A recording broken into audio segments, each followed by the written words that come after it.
Welcome to Spiritual Calisthenics. Christ is in our midst. On July 29th, we commemorate the holy martyr Callinicus, Saint Theodota the martyr and her children, Saint Constantine III, Patriarch of Constantinople, the pious King Theodosius II, the Holy Virgin Martyr Theodota, Saint Seraphima the Virgin Martyr of Antioch, and Saint Olaf of Norway. Regarding Saint Callinicus, the martyr of Asia Minor, Saint Callinicus was from Sicilia.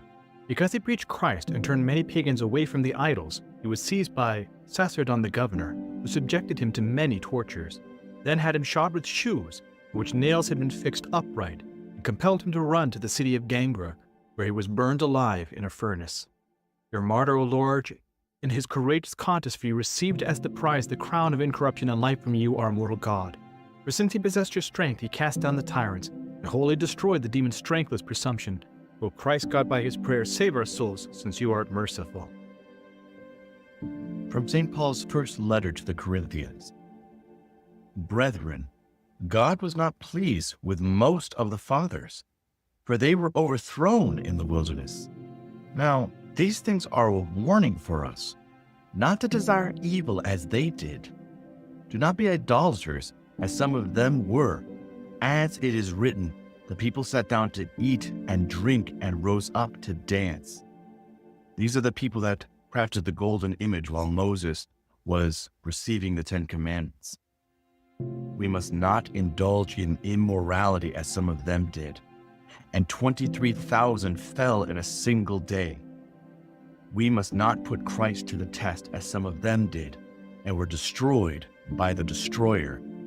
Now these things happened to them as a warning, but they were written down for our instruction, upon whom the end of the ages has come. Therefore, let anyone who thinks that he stands take heed, lest he fall. The Gospel according to St. Matthew.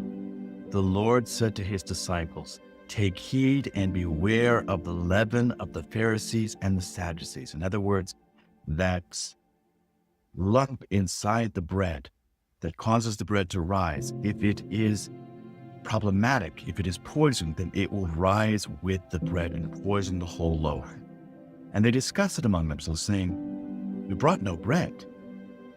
But Jesus, aware of this, said, "O men of little faith, why do you discuss among yourselves the fact that you have no bread? Do you not yet perceive?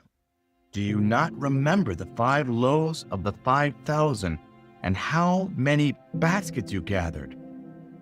In other words, they are thinking of earthly things. They're thinking, oh, Jesus Christ talking about bread. Is he asking for bread?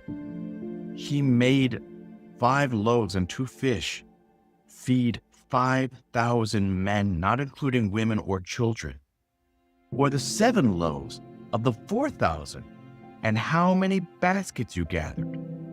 After the 5,000 had been fed, they gathered 12 baskets, showing the fullness of the church, that even if we eat till we're full, there's still more to feed us.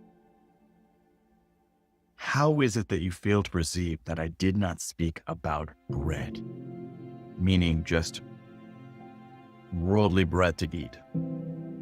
Beware of the leaven of the Pharisees and the Sadducees.